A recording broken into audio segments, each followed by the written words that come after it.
The middle of the 3rd century, after Christ, was a time when the Roman Empire trembled on the brink of destruction. What later generations called the crisis of the 3rd century was not a single disaster, but an age of continuous collapse, marked by foreign invasions, civil wars, assassinations, plagues, and economic ruin. Provinces broke away, generals proclaimed themselves emperors, and the once unified empire fractured into 3 competing realms.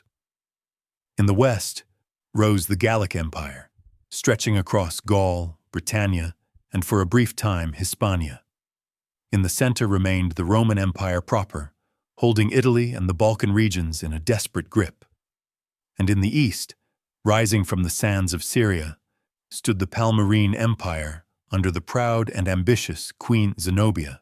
From her desert stronghold at Palmyra, Zenobia had expanded her influence over Syria, Palestine, and Egypt.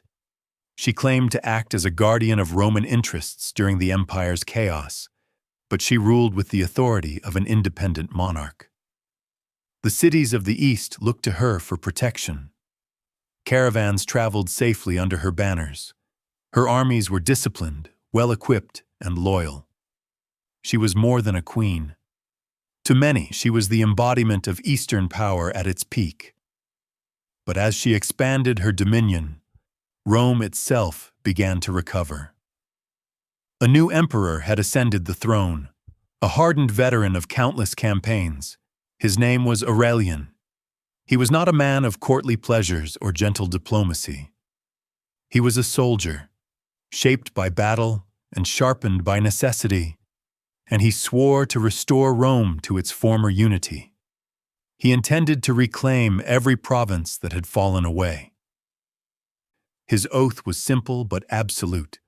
Rome would be whole again, even if he had to rebuild it with steel. Aurelian marched east with relentless determination. His legions had known years of war. They were tired but loyal, disciplined, and capable of enduring hardships that would have crushed lesser armies. When the emperor called for them to march, they followed without question. Their first great clash with the Palmyrenes came at the Battle of Immae near Antioch. Zenobia's general, Zabdas, commanded the eastern army there. Confident in the strength of his cavalry and his archers, he met Aurelian on the open field. But Aurelian was a master of deception. He used a feigned retreat to lure Zabdas into overextending his forces, and when the Palmyrenes pursued too far, the Romans turned and struck with precision. Zabdas was forced to retreat with the battered remnants of his army. Aurelian did not allow him to escape. He pursued the retreating forces across the harsh desert terrain, driving his men forward under the burning sun, determined to finish the war swiftly. Those who marched with him later spoke of the emperor's iron will, as unyielding as the desert itself. Zabdas fell back toward the ancient city of Emesa, where Zenobia awaited him.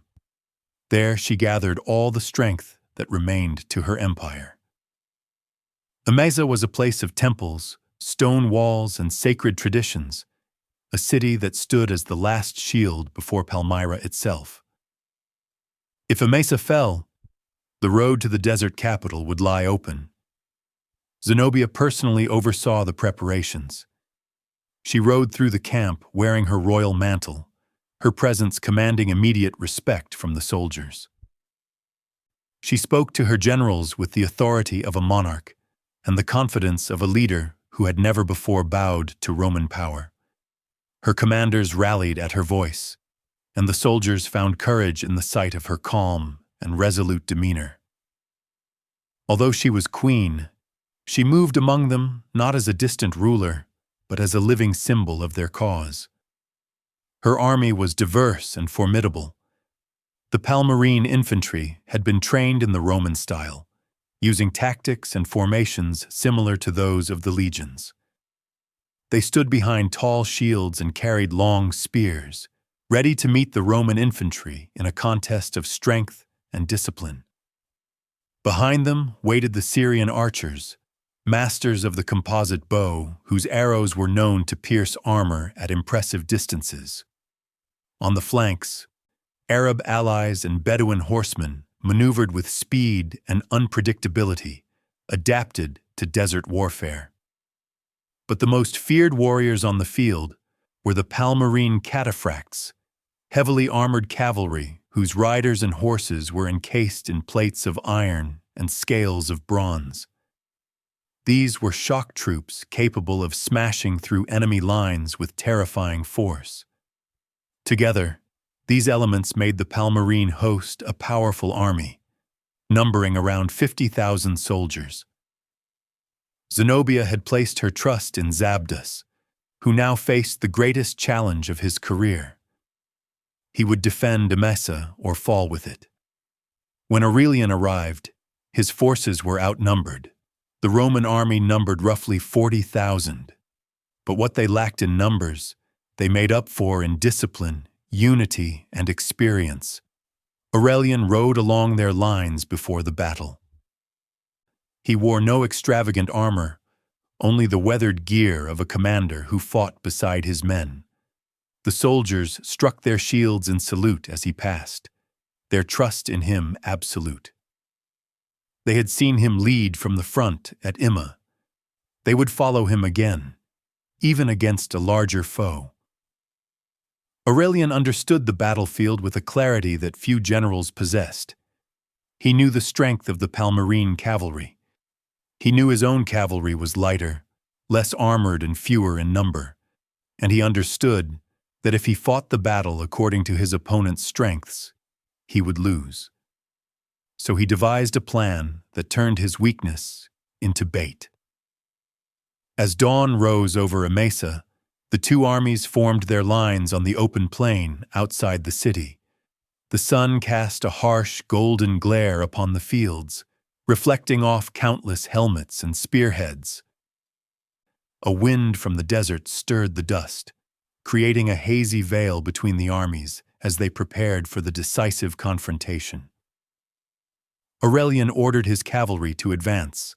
The Roman horsemen rode forward, their movements calm but deliberate. Zabdas watched them from the Palmyrene front. He remembered how Aurelian had tricked him at Immae. The memory burned like an old wound.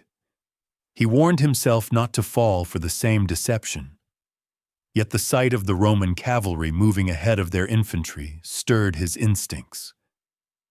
He saw an opportunity to crush them quickly, using the superior weight and force of his cataphracts.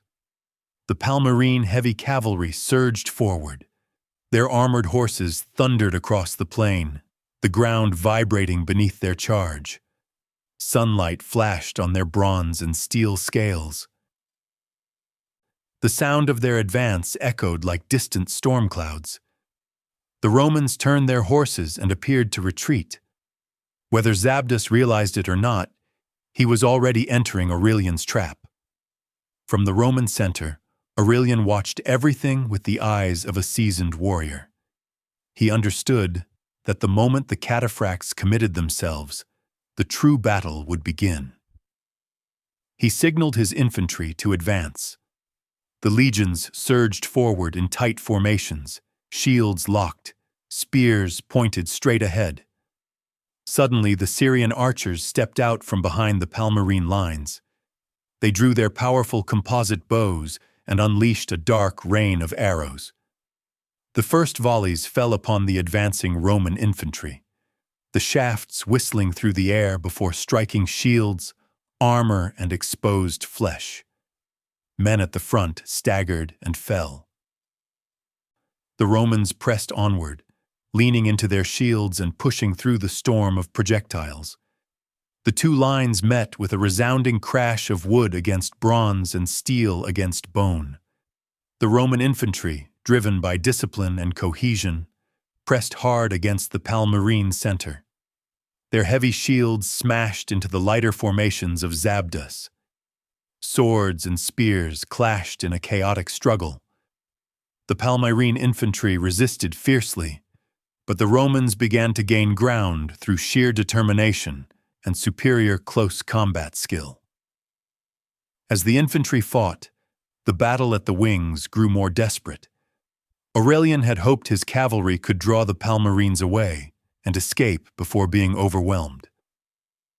But this time, Zabdas pursued with absolute ferocity, determined not to be fooled again. The Roman cavalry found themselves pinned between the cataphracts and the relentless volleys of mounted Syrian archers. Outnumbered, lightly armored, and exhausted, they began to falter. A messenger rushed to Aurelian, his voice straining to be heard over the clash of battle. The Roman cavalry was on the verge of collapse. If they broke completely, the cataphracts would sweep around the flank and destroy the Roman infantry from behind. The entire battle could be lost. Aurelian acted instantly.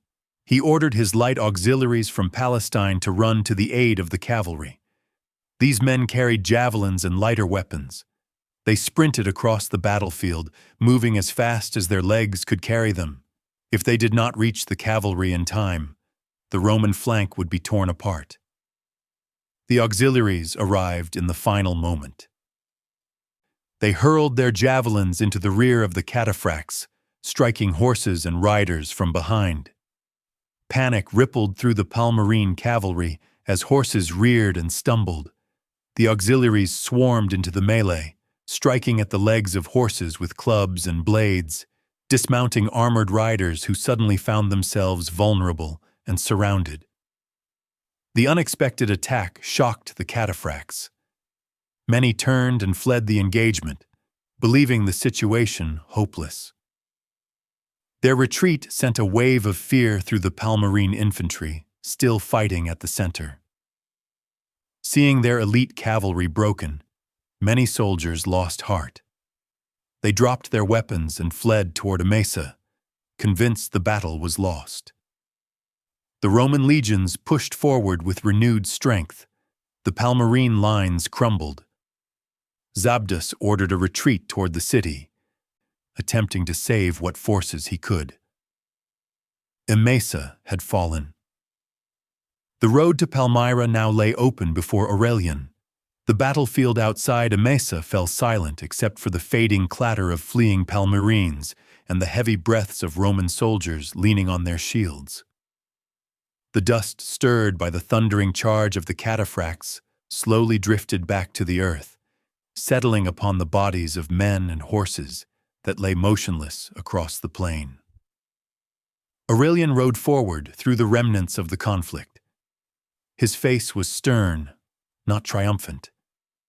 He understood that a single victory, no matter how complete, did not yet end the war. Emesa was only a gateway. The true prize awaited him deeper in the desert. Zabdas had managed to escape with fragments of his army, though their spirits were shattered.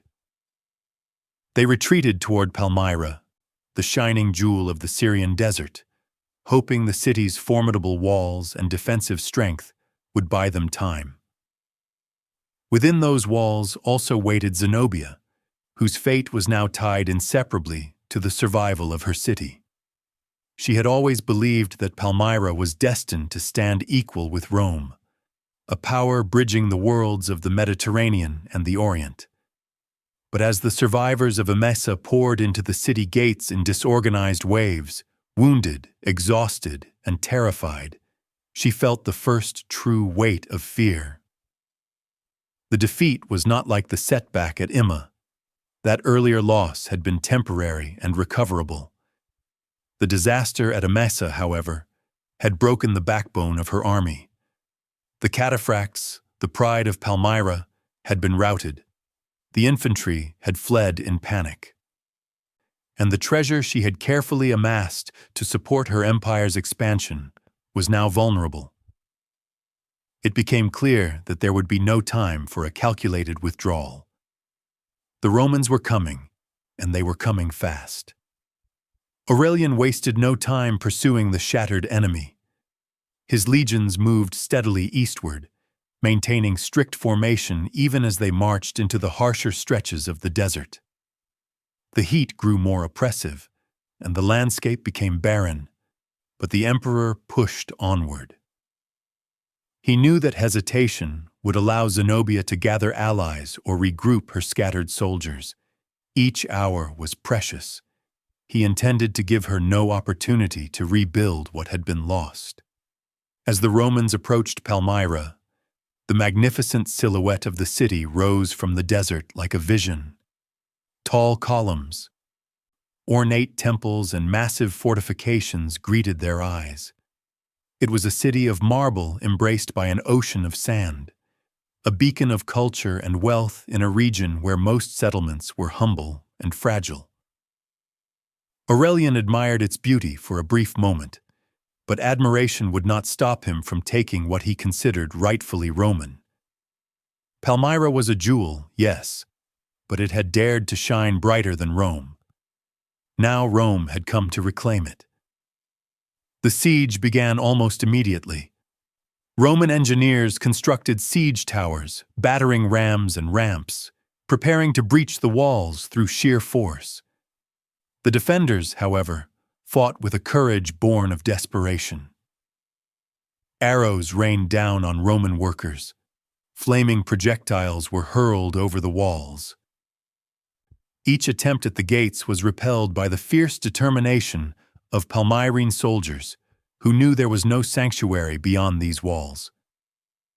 Within the city, Zenobia moved constantly from garrison to garrison, speaking to officers, encouraging the defenders, and urging the population not to lose heart.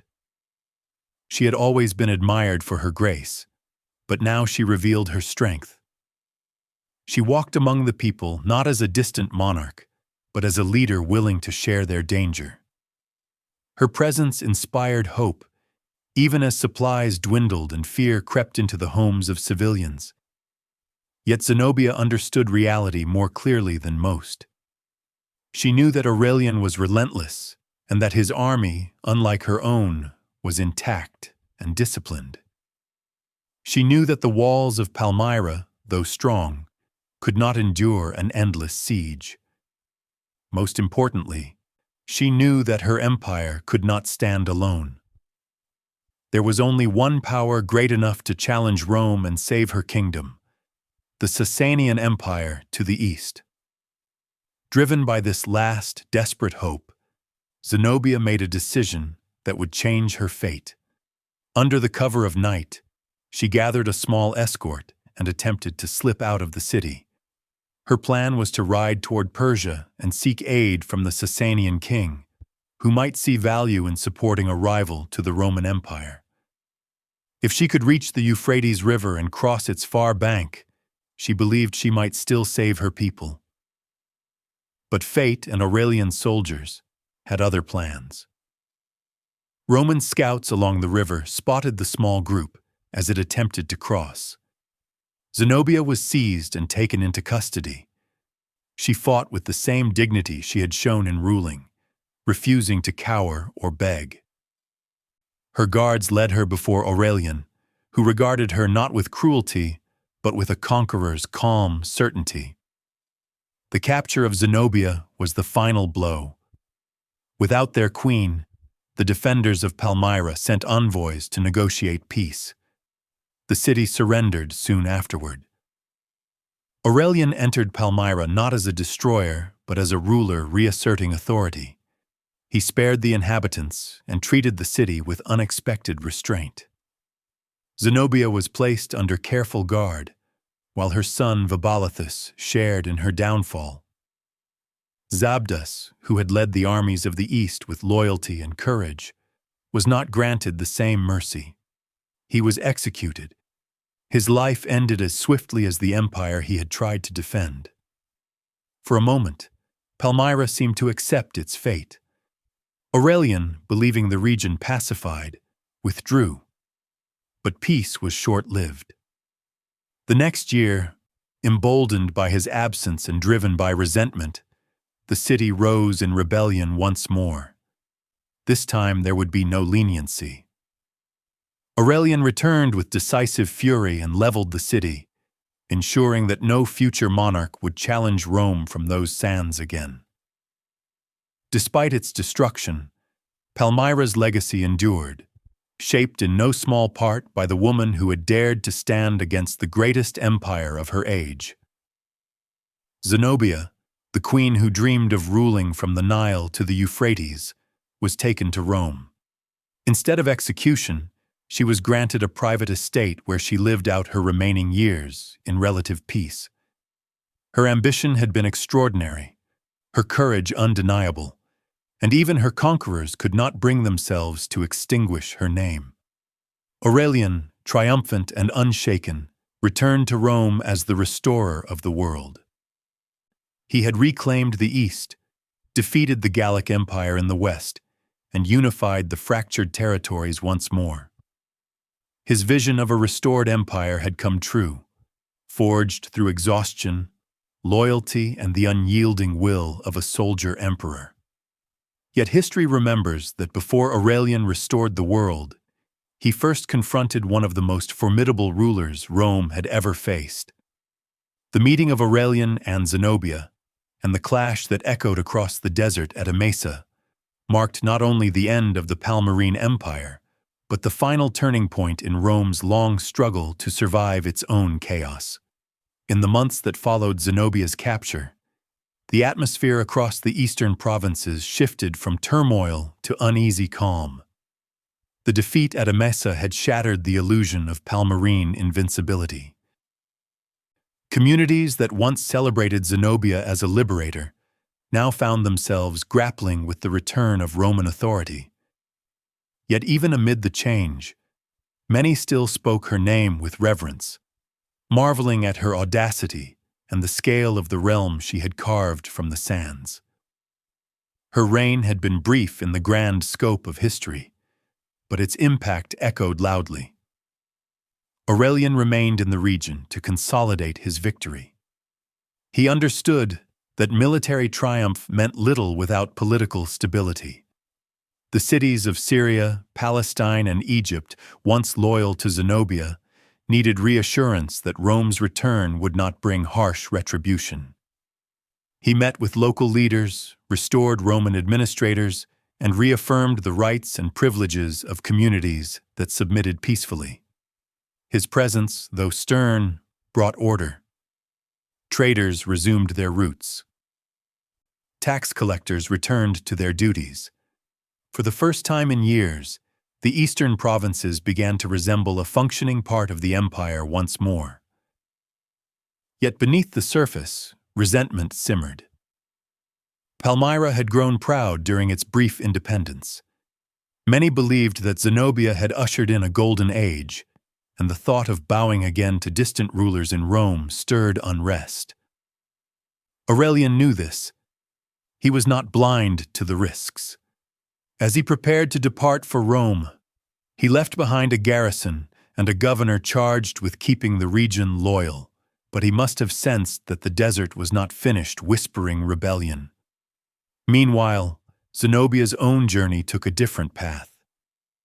Bound under guard, she was transported across the empire she had once challenged. Though defeated, she never abandoned her dignity.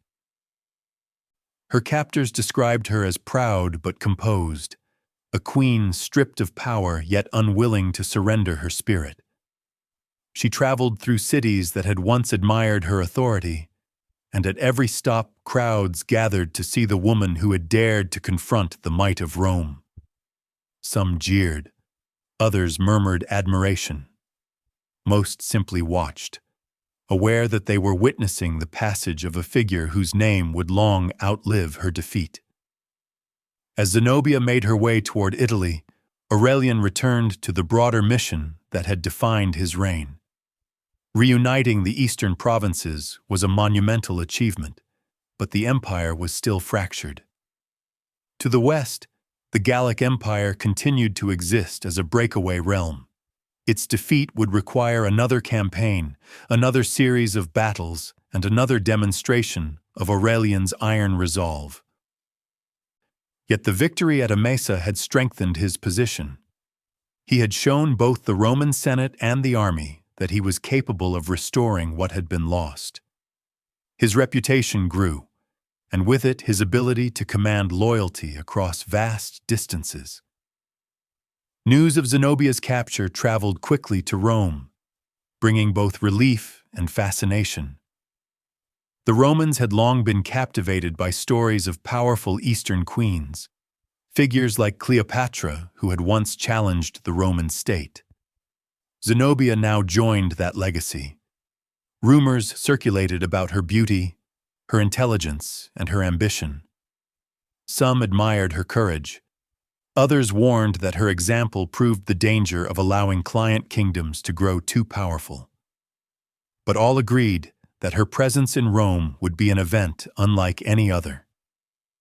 When Zenobia arrived, she was held under careful watch as Aurelian prepared for his greatest triumph, a ceremonial procession celebrating his victories.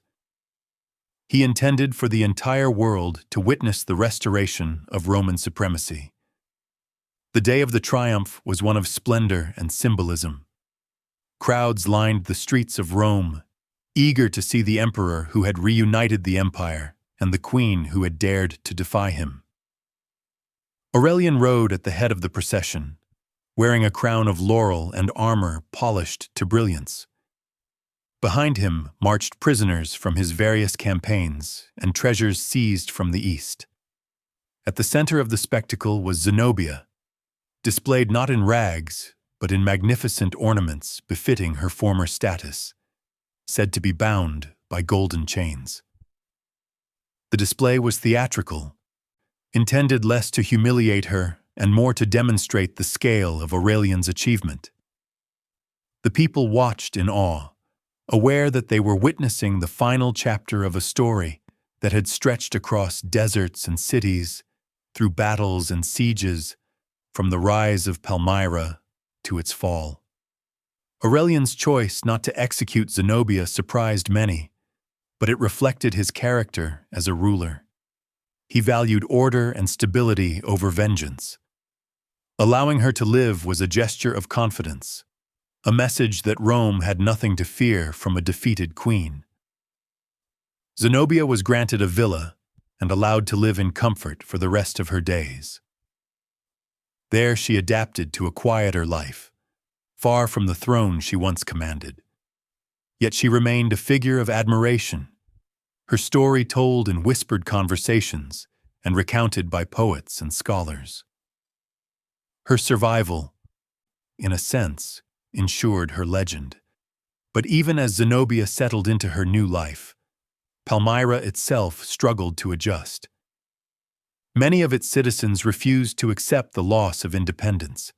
Their pride, nurtured during the years of Zenobia's rule, could not accommodate the notion of returning fully to Roman control. Within months of Aurelian's departure, dissent grew. Angry voices called for rebellion, blaming Rome for the city's suffering and mourning the fall of their queen. Armed uprisings broke out. Palmyra had once again become a symbol of resistance. When word reached Aurelian, he responded with swift determination. He had given Palmyra a chance to accept Roman rule peacefully. Their renewed defiance left him with no desire for mercy. He marched back to the city with the same relentless pace that had defined his earlier campaigns. This time, there would be no leniency. The walls that had once been spared were torn down. The temples and palaces that had stood as symbols of Palmyrene pride were reduced to ruins. The city that had once challenged Rome's authority became a quiet monument to its own ambition, a stark reminder of the consequences of standing against an empire that refused to fade. In the aftermath of Palmyra's destruction, the East entered a new era. Roman law and order were re-established across the region. Trade routes reopened under Roman oversight. Cities that had once aligned with Zenobia now returned to their place within the imperial system. And though the sands of the desert eventually reclaimed many of Palmyra's former glories, the memory of Zenobia and the great battle at Emesa lived on. Her story, woven into the tapestry of Roman history, became a timeless example of ambition meeting destiny. The clash between Aurelian and Zenobia was more than a military conflict. It was a confrontation between two visions of the world, each carried by leaders of extraordinary determination. One sought to build a new empire rising from the desert. The other sought to restore an empire that had nearly collapsed under its own weight. Their encounter at Emesa shaped the fate of the East and cemented Aurelian's legacy as the restorer of the world.